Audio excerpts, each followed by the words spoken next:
Welcome to 360 Tamil. இன்னைக்கு இந்த வீடியோல கிரைம் பேட்ரோல்ல இருக்க ஒரு பர்டிகுலர் எபிசோட பத்தி தான் பார்க்க போறோம்.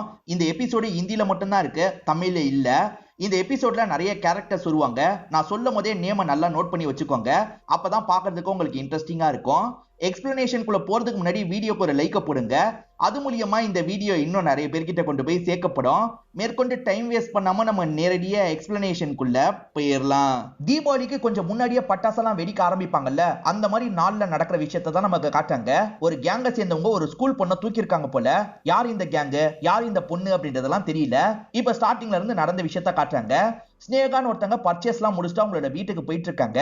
ஸ்னேகாவை பார்த்தோன்னு ஒரு ஆன்ட்டியும் கூப்பிட்டு பேச ஆரம்பிக்கிறாங்க. அதே மாதிரி பிரேமான்னு ஒருத்தவங்களும் இவங்களை கவனிச்சிட்டு இருக்காங்க. இந்த ஆன்ட்டிக்கு காசு தேவை போல. இந்த வாட்டி சீட்டு எனக்கே தந்துரு அப்படின்ற மாதிரிலாம் கேட்குறாங்க. ஆன்ட்டி, அப்படிலாம் சீட்டை தர முடியாது, குலுக்கல் மூலியமா மட்டும்தான் எடுக்க முடியும். குலுக்கல்ல உங்களுக்கு வந்ததுன்னா நீங்களே சீட்டை எடுத்துக்கோங்க, அப்படி இல்லைன்னா தரலாம் முடியாதுன்ற மாதிரி ஸ்னேகா சொல்றாங்க.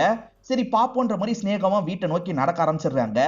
இவ்வளவு நேரம் தள்ளி இருந்து பிரேமான்னு ஒருத்தங்க கவனிச்சிட்டு இருந்தாங்கல்ல, அந்த பிரேமாவும் இந்த ஆன்ட்டிக்கு பக்கத்துல வந்து பேச ஆரம்பிக்கிறாங்க. என்ன சொன்னா, இந்த வாட்டி தரமாட்டேன்னு தான் நான் சொன்னா, நீங்க என்ன சும்மாவா கேக்குறீங்க, வீட்டுல பிரச்சனை தானே கேக்குறீங்க, அதை கூட இவ புரிஞ்சுக்க மாட்டா பாருங்க, எப்பவுமே இவ இப்படிதான் பண்றான்ற மாதிரி பிரேமா இருக்காங்கல்ல, இந்த ஆன்ட்டியை ஏத்தி விட்டுட்டு இருக்காங்க. ஆன்ட்டி பெருசா கண்டுக்காம இங்க இருந்து கிளம்பிடுறாங்க. ஸ்னேகா வீட்டுக்கு வரும்போது மாமியாரும் ஸ்னேகாவை பார்த்து கோவப்படுறாங்க. மார்க்கெட்டுக்கு போனா உடனே வரமாட்டியா, வரதுக்கு 1 மணி நேரம் ஆகுமான்ற மாதிரிலாம் திட்டிட்டு இருக்காங்க. சரி எனக்கு டீ வேணும், சீக்கிரமா போட்டு எடுத்துடுவான்ற மாதிரி சொல்றாங்க. ஸ்னேகாவும் சரின்ற மாதிரி டீயை போடுறதுக்காக போறாங்க. இவங்க டீ எல்லாம் போட்டுட்டு இருக்கும் போதுதான் இவங்களோட ஹஸ்பண்ட் வராரு. இவர் பேரு சச்சின் அப்படின்றது. இவங்க 2 பேருக்கும் ஒரு பொண்ணு இருக்கான்ற மாதிரி நமக்கு காட்டுறாங்க. பொண்ணை ஸ்கூல்ல இருந்து கூட்டு தான் வந்திருக்காரு போல. சச்சினை பொறுத்த வரைக்கும் டிராவல் ஏஜென்சி தான் ரன் பண்ணிட்டு இருக்காரு. இவருக்கு கீழே 2-3 டிரைவருங்க வேலை பார்த்துட்டு இருக்காங்க. அதுல ஒரு டிரைவருக்கு மட்டும் இன்னும் போனஸ் காசு தராம வச்சிருக்காரு போல. அவர் வருவாரு, கிஃப்டியும் அந்த காசையும் எடுத்து தந்துரு அப்படின்ற மாதிரி ஒய்ஃபு கிட்ட சொல்றாரு. இங்க இருந்து வேலை விஷயமா கிளம்பி போயிடுறாரு. கொஞ்ச நேரத்துல இந்த இடத்துக்கு ஒரு நபர் வந்திருக்காரு. இவரோட பேரு கிரி அப்படின்றது. இவர் தான் சச்சின் கிட்ட வேலை பார்க்குற நபரா இருப்பாரு. இப்ப வீட்டுக்கு வந்த ஒரு ஸ்னேகாவை குறுகுறுன்னு பார்த்துட்டு இருக்காரு. ஸ்னேகாவும் இவரை கவனிச்சிடுறாங்க.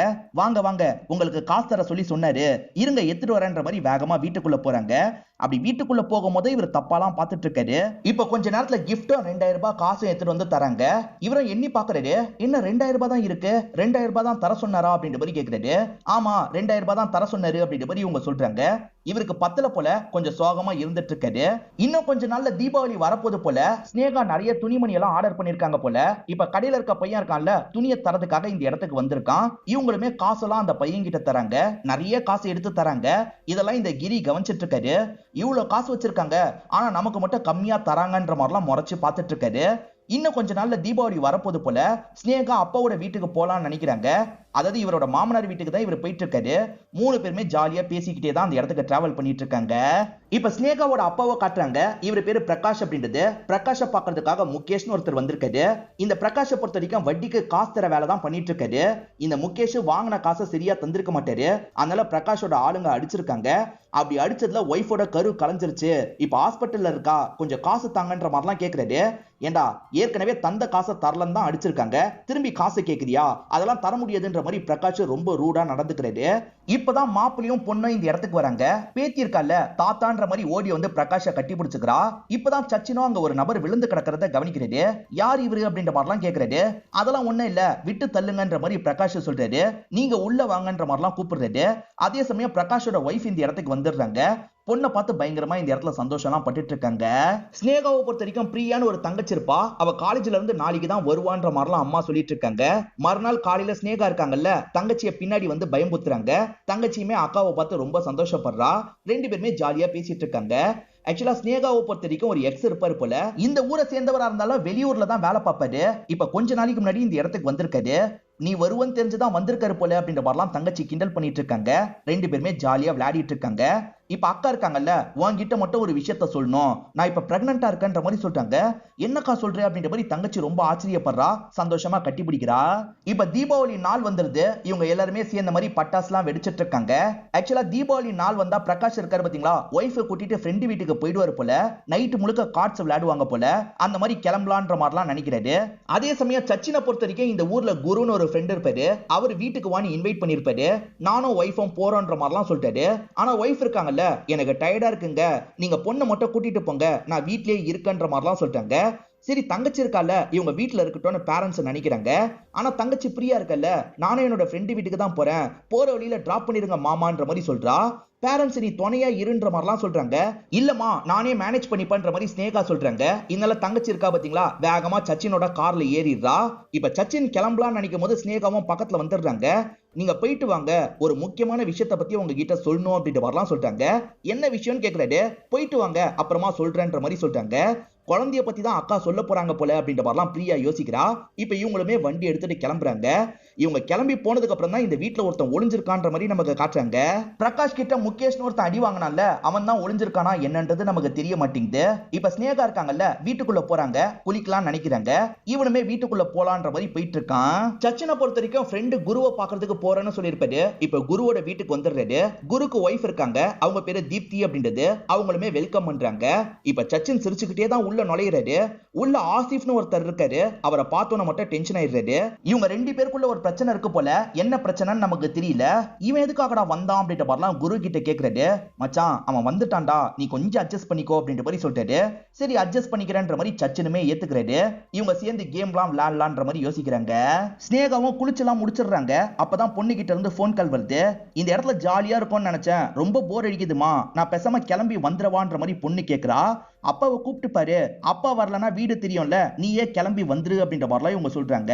பொண்ணும் சரின்ற மாதிரிலாம் காலை கட் பண்ணிடுறா. ஸ்னேகாவும் கபோர்டை திறந்து எதையோ எடுக்கிறாங்க. இப்ப நடந்து போகும்போது தான் யாரையோ பார்த்த மாதிரியே உங்களுக்கு தோணுது. அங்க யாரையோ பார்த்துமேன்ற மாதிரி யோசிக்கிறாங்க. அங்கதான் ஒரு நபர் ஒளிஞ்சிருக்கான். இப்ப சட்டுன்னு வந்து இவங்களை அட்டாக் பண்ண ஆரம்பிக்கிறான். இவங்களும் தப்பிச்சு ஓடணும் அப்படின்ற மாதிரிலாம் ட்ரை பண்றாங்க. அதை மீறியா அவன் அட்டாக் பண்ணிடுறான் போல.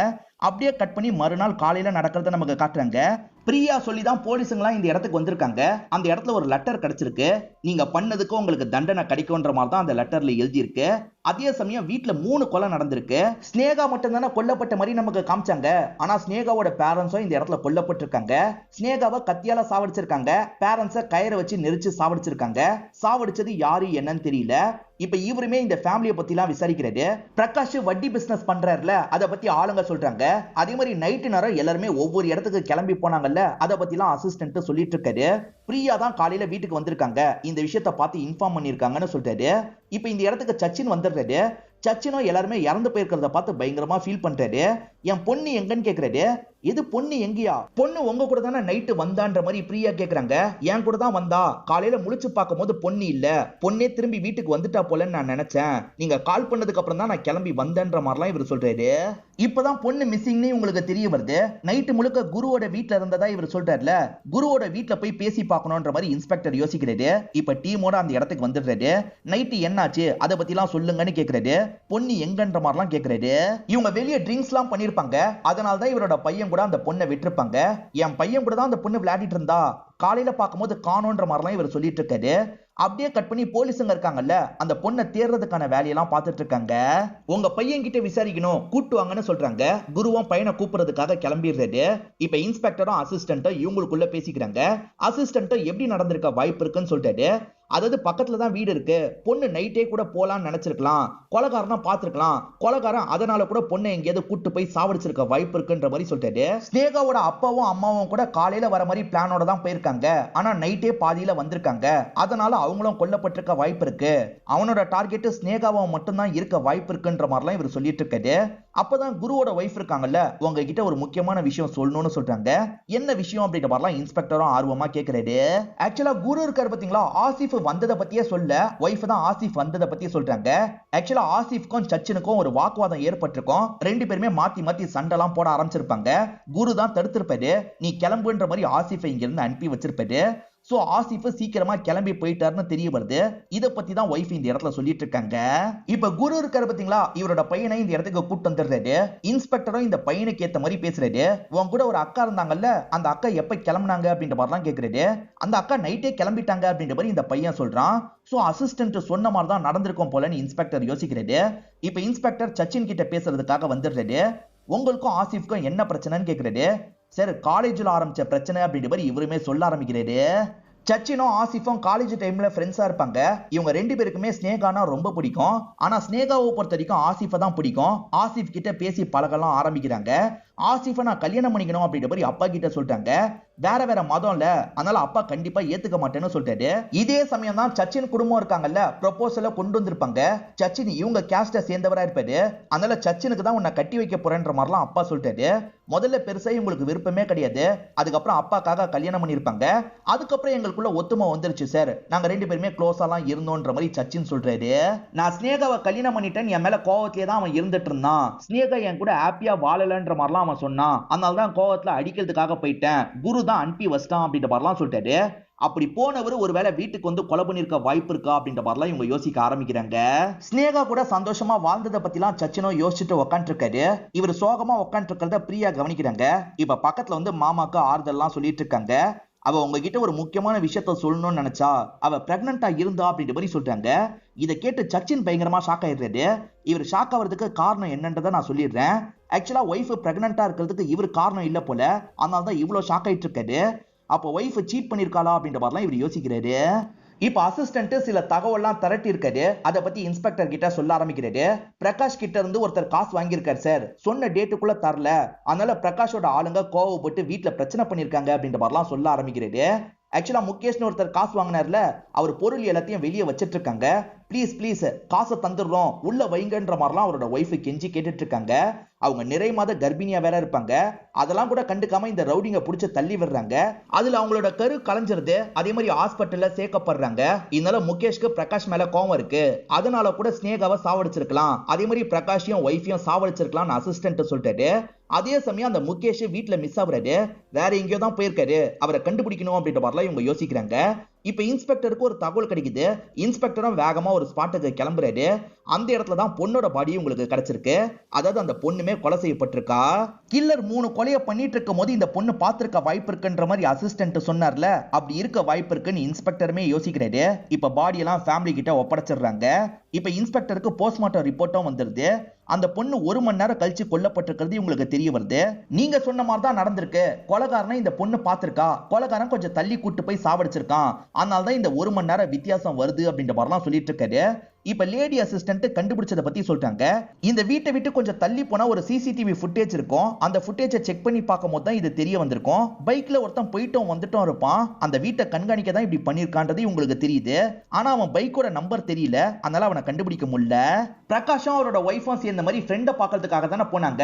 அந்த ஃப்ரெண்டு கிட்ட பேசி பார்ப்போன்ற மாதிரி இவங்க பேசி பார்த்திருப்பாங்க. ஆக்சுவலா பிரகாஷ் வழியில வந்துட்டு இருக்கும் போதே ஒய்ஃபுக்கு தலைவலி வந்திருக்கும். அதனால இன்னைக்கு வரலன்ற மாதிரி ஃப்ரெண்டு கிட்ட தகவலை கொடுத்திருப்பாரு. எதனால பாதியிலேயே திரும்பிட்டாங்கன்னு இப்பதான் இன்ஸ்பெக்டருக்கு தெரிய வருது. தலைவலி வந்திருக்கு, அதனால தான் ஒய்ஃபை வீட்டுக்கு கூட்டு வந்துடுறாரு. ஒய்ஃபும் ஹஸ்பண்டும் சேர்ந்த மாதிரி கதவை திறந்து உள்ள வராங்க. உள்ள இருந்த கில்லர் 2 பேரையும் சாவடிச்சிருக்கான் போல. இப்ப இன்ஸ்பெக்டரும் ஆசிஃபை லாக் பண்ணிடுறாரு. ஸ்னேகா மேலயும் ஃபேமிலி மேலயும் கோவத்துல இருந்திருக்க, அதனால தான் கொலை பண்ணு அப்படின்ற மாதிரிலாம் கேட்கிறாரு. சார் சத்தியமா ஸ்னேகா மேல எனக்கு எந்த ஒரு கோவமும் இல்ல சார், உங்களுக்கு நடந்த விஷயத்த சொல்றேன்ற மாதிரி எக்ஸ்பிளைன் பண்றாரு. ஆக்சுவலா சில மாசத்துக்கு முன்னாடி ஸ்னேகா இவர்கிட்ட பேச ஆரம்பிச்சிருப்பாங்க.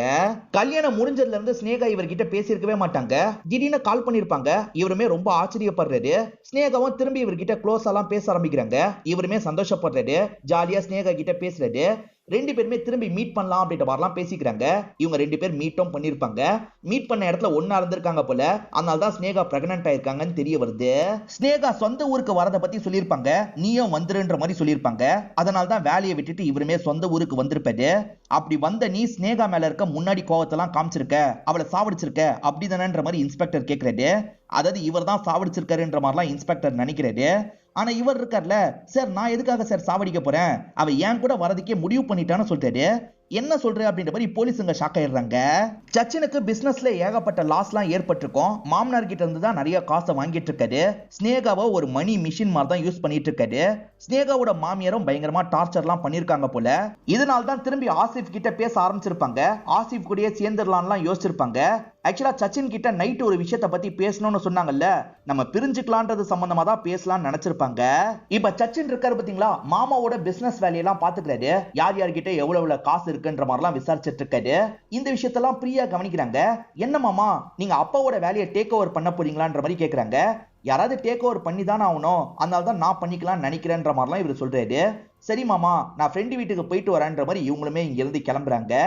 அக்கா இறந்து போனதை ஏத்துக்க முடியல, சோகமா நடந்துட்டு இருக்காங்க. அப்ப யாரோ ஃபாலோ பண்ற மாதிரியே பிரியாக்கு தோணுது. சட்டுன்னு திரும்பி பாக்குறாங்க. திரும்பி பார்த்தா யாரையும் காணோம். யாரும் இல்லன்ற மாதிரி மேற்கொண்டு இவங்களுமே நடக்கிறாங்க. பிரகாஷோட அக்கவுண்ட் எல்லாம் செக் பண்ணும் போது தான் புதுசா ஒரு தகவல் உங்களுக்கு தெரிய வருது. பிரகாஷ் இருக்காரு பாத்தீங்களா, மாசம் மாசம் வேற ஊர்ல இருக்க யாருக்கோ காசு அனுப்பிட்டு இருக்காரு. எதுக்காக காசு அனுப்புறாருன்னு தெரியல. அவங்கள பார்த்து விசாரிக்கணும் அப்படின்ற மாதிரிலாம் இவங்க யோசிக்கிறாங்க. இப்போ ஒரு தகவல் கிடைக்குது. இவங்க கிளம்பி ஒரு ஸ்பாட்டுக்கு போறாங்க. அந்த ஸ்பாட்ல பார்த்தா பிரியா கொல்லப்பட்டிருக்காங்க. இத பாக்குற இன்ஸ்பெக்டர் ஷாக் ஆயிடுறாரு. வீட்டுல இருக்க எல்லாரையும் குறி வச்சு யாரோ கொன்னுட்டு இருக்காங்கன்னு இன்ஸ்பெக்டருக்கு புரியுது. எப்படியாவது இதை ஸ்டாப் பண்ணும் அப்படின்ற மாதிரி யோசிக்கிறாரு. இப்ப பிரகாஷ் யாருக்கு காசு அனுப்புறாரு அப்படின்றது தெரிஞ்சிருது. ஆக்சுவலா பிரகாஷ்க்கு வேற ஊர்ல ஒரு ஃபேமிலி இருக்கு. அந்த ஃபேமிலிக்கு தான் காசு அனுப்புறாரு.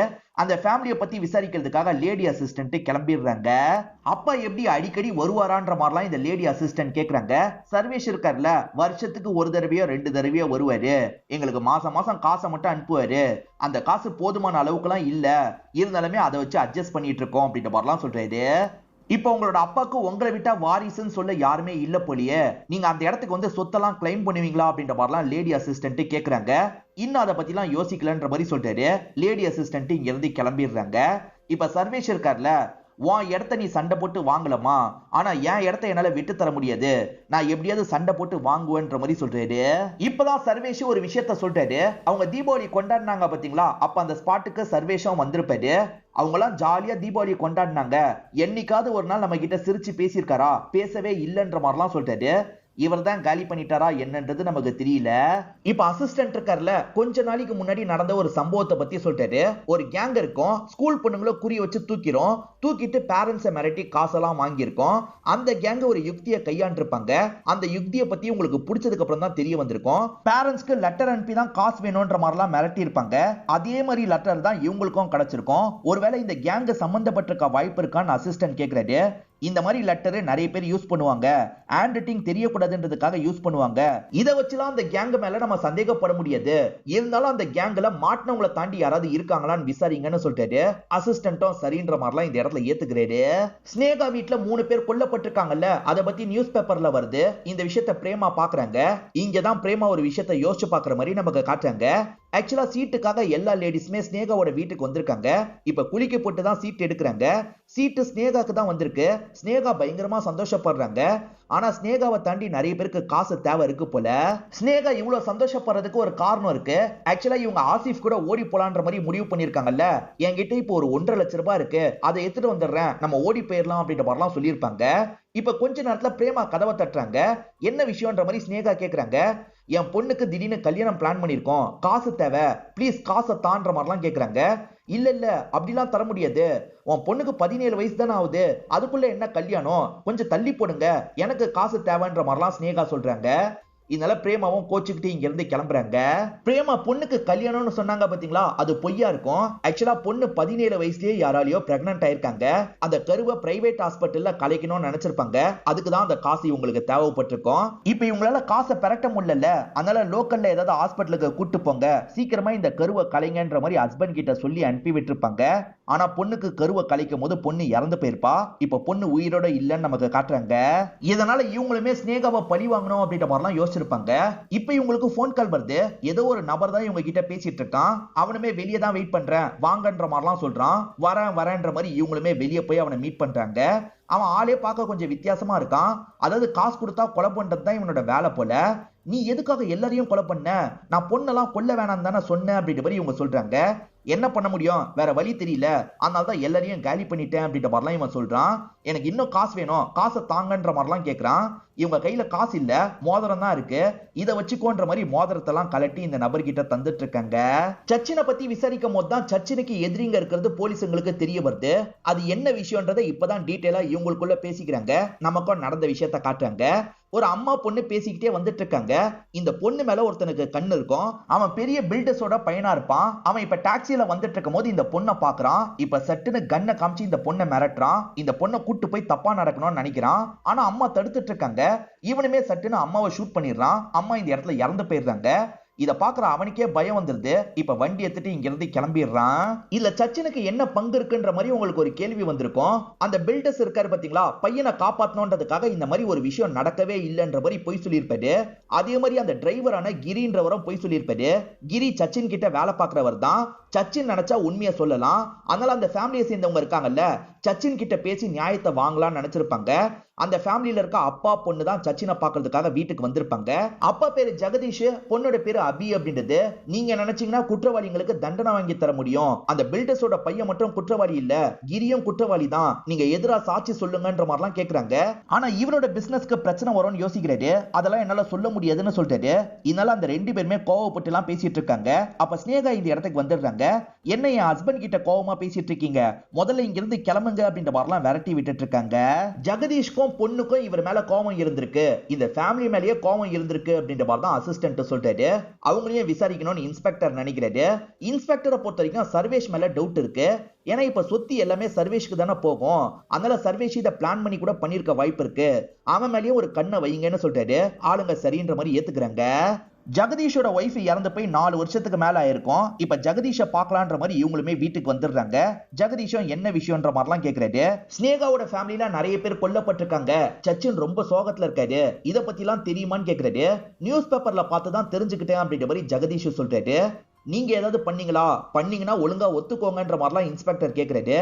சார், அவன் மேல கோவம் இருந்தது உண்மைதான் சார், ஆனா அந்த கோவத்தெல்லாம் தாண்டி நாங்க எங்களோட வாழ்க்கையை பார்க்க ஆரம்பிச்சிட்டோம்னு சொல்றாரு. இன்ஸ்பெக்டரும் கொஞ்ச நேரம் இவர்கிட்ட பேசிட்டு இருக்காரு. இவர் நான் பண்ணலன்னு சொல்றாருல, சரி கிளம்புவோன்ற மாதிரி இங்க இருந்து கிளம்ப ஆரம்பிக்கிறாரு. இவர் வெளியே வரும்போது தான் இவருக்கு போன் கால் வருது. சச்சினும் இறந்து போயிட்டான்ற மாதிரி தான் தகவல் கிடைக்குது. இவருமே வேகமா கிளம்பி அந்த ஸ்பாட்டுக்கு வராரு. சச்சினும் கொல்லப்பட்டிருக்கிறது இவருக்கு தெரிய வருது. பாடிக்கு பக்கத்துல ஒரு லெட்டரும் இருக்கு, அல்ல முற்றும் அப்படின்ற மாதிரி போட்டிருக்கு. அதாவது இதெல்லாம் முடிஞ்சிருச்சுன்ற மாதிரி தான் போட்டிருக்கு. இந்த ஸ்பாட்ல ஏதாவது கிடைக்குதா பாருங்கன்ற மாதிரி இவர் டீம் கிட்ட சொல்லிட்டாரு. இப்ப டீமை சேர்ந்தவங்கள ஏதாவது கிடைக்குமான்ற மாதிரிலாம் செக் பண்ணி பாக்குறாங்க. அப்படி செக் பண்ணும் போதுதான் இவங்களுக்கு யான்ற ஒரு வார்த்தை கிடைக்குது. ஏதோ ஒரு இதுல இருந்து தான் இந்த யான்ற வார்த்தை விழுந்திருக்குன்றதை இவங்க புரிஞ்சுக்கிறாங்க. கில்லருக்கும் சச்சினுக்கும் சண்டை நடந்திருக்கு, அப்ப கில்லர் கிட்ட இருந்து தான் இந்த யா கீழே விழுந்திருக்கு அப்படின்ற மாதிரிலாம் இன்ஸ்பெக்டர் யோசிக்கிறாரு. ஏற்கனவே ஒரு பைக் ஃபாலோ பண்ணதெல்லாம் இந்த அசிஸ்டன்ட் கவனிச்சாங்க பாத்தீங்களா, ஆனா நம்பர் கிடைச்சிருக்காது. இப்ப நான் சொல்றவங்க கூட மேட்ச் பண்ணி பாருங்கன்ற மாதிரி சொல்லிட்டாரு. லேடி அசிஸ்டன்ட்டும் சரின்ற மாதிரி ஏத்துக்கிறாங்க. அது மூலியமா இவருமே குற்றவாளியை கண்டுபிடிச்சிடுறாரு. இப்ப குற்றவாளியை பார்த்த மாதிரி தான் பேசுறாரு. அசிஸ்டன்ட் கிட்ட ஜெகதீஷ் பைக்கோட மேட்ச் பண்ணி பாருங்கன்னு சொல்லியிருப்பாரு. மேட்ச் ஆகுது. சோ ஜெகதீஷ் தான் குற்றவாளின்றதை இவர் கன்ஃபார்ம் பண்ணிடுறாரு. ஜெகதீஷோட பொண்ணு பேரு அபின்னு சொல்லியிருப்பேன், முழு பேரு அபிநயா அப்படின்றது. ஆக்சுவலா இவர் விசாரிக்கிறதுக்காக வீட்டுக்கு வந்தார்ல, அப்ப அபிநயால ஒய்யே மட்டும் காணாம போயிருக்கிறத கவனிச்சிருப்பாரு. சோ அது காணாம போயிருக்கு, அந்த ஸ்பாட்ல விழுந்திருக்குன்றதை இன்ஸ்பெக்டர் கண்டுபிடிச்சிருப்பாரு. ஆமா, நான் தான் பண்ணன்ற மாதிரி ஜெகதீஷும் பண்ணதை பத்தி சொல்ல ஆரம்பிக்கிறாரு. ஆக்சுவலா பீரோக்கு பக்கத்துல யாரோ இருந்ததா அவங்க பார்த்து பயந்து ஓடினாங்க பாத்தீங்களா, இந்த ஜெகதீஷை தான் பார்த்திருப்பாங்க. இவருமே துரத்திட்டு வந்து அவங்க கதையை முடிச்சிடுறாரு. அப்பதான் பேரண்ட்ஸும் வீட்டுக்கு வருவாங்க. இவர் சட்டுன்னு மறைஞ்சிருந்து அவங்க கழுத்தை நெரிச்சு சாவடிச்சிருப்பாரு. அதெல்லாம் முடிச்சுட்டு இவர் வெளியே வந்திருப்பாரு. அப்படி வெளியே வரும்போது அந்த சின்ன பொண்ணு வீட்டுக்கு வந்திருப்பா. சின்ன பொண்ணுமே கவனிச்சிடுறா. நீங்க ஏற்கனவே வீட்டுக்கு வந்திருக்கீங்களே அப்படின்ற மாதிரி கேட்கிறா. இவருக்கு என்ன பண்றதுன்னு தெரியல. இந்த பொண்ணையும் சாவடிக்கணும்னு புரிஞ்சுக்கிறாரு. இப்ப பேசிக்கிட்டே இந்த பொண்ணை கூட்டு போறாரு. ஒரு இடத்துல வச்சு இந்த பொண்ணோட கதையை முடிச்சிடுறாரு. அந்த சச்சினை ஸ்டேட்மெண்ட் கொடுக்க மாட்டேன்னு சொன்னதுக்கு மட்டும் இவர் கோவப்பட்டிருக்க மாட்டாரு. ஆக்சுவலா அபி மட்டும் தனியா சச்சினை பார்த்து பேசலான்னு போயிருப்பாங்க. அப்ப அபி கிட்ட தப்பா நடந்துக்கவே அவர் ட்ரை பண்ணிருப்பாரு. அதனால்தான் இவரோட ஃபேமிலி மேல செம்ம கோவம் வந்திருக்கும், ஏதாவது பண்ணணும்னு நினைச்சிருப்பாரு. அதனால்தான் ஃபேமிலியில இருக்க எல்லார் கதையும் இவர் முடிச்சிருப்பாரு. இதனால தான் இந்த விஷயத்தெல்லாம் பண்ணன்ற மாதிரி சொல்லிட்டாரு. பட்ட பகல்ல என்னோட ஒய்ஃப் ஒருத்தன் சாவடிச்சான், என் பொண்ணு கிட்ட தப்பா நடந்துக்க ட்ரை பண்ணா, ஆனா எந்த ஒரு போலீஸும் அவனுக்கு தண்டனை வாங்கி தரல, அதனால தான் நானே சம்பந்தப்பட்டவங்களுக்கு தண்டனை கொடுக்கலாம்னு முடிவு பண்ணேன் அப்படின்ற மாதிரிலாம் இவர் சொல்லிட்டாரு. அப்படியே கட் பண்ணி இவரோட பொண்ணு அபிநயாவை நமக்கு காட்டுறாங்க. அப்பா போயிட்டார்ல, இப்ப அப்பா போனதை நினைச்சு இவங்க பயங்கரமா ஃபீல் பண்ணிட்டு இருக்காங்க. அதே சமயம் சச்சினோட அம்மாவை நமக்கு காட்டுறாங்க. இவங்க குடும்பமே மொத்தமா காலி ஆயிடுச்சுல, போட்டோல குடும்பத்தை பார்த்து பயங்கரமா ஃபீல் பண்றாங்க. இதோடயே இந்த கதையை நமக்கு முடிச்சிடுறாங்க. இந்த கதையில வந்த ட்விஸ்ட் அண்ட் டர்ன்ஸ்லாம் உங்களுக்கு பிடிச்சிருக்கும் நம்புறேன். கொலை பண்ணனு பிரேமா கிட்ட ஒருத்தன் காசு வாங்கினானே, அது எப்படி பாசிபிள் அப்படின்ற மாதிரி உங்களுக்கு தோணி இருக்கும். ஆக்சுவலா அவன் கொலை பண்ணலான்ற மாதிரி பிளான் தான் போட்டிருப்பான். அதுக்குள்ள வேற யாரோ கொலை பண்ணிருப்பாங்க. பிரேமா கிட்ட நான் தான் கொலை பண்ணன்ற மாதிரி பொய் சொல்லி தான் காசு வாங்கியிருப்பான். இப்போ உங்களுக்கு புரியும்னு நினைக்கிறேன். இந்த வீடியோ உங்களுக்கு பிடிச்சிருந்ததுன்னா லைக் பண்ணுங்க, கமெண்ட் பண்ணுங்க, மறக்காம 360 தமிழ் சேனலை சப்ஸ்கிரைப் பண்ணுங்க. தொடர்ச்சியா இந்த மாதிரி வீடியோக்கள் வந்துகிட்டே தான் இருக்கும்.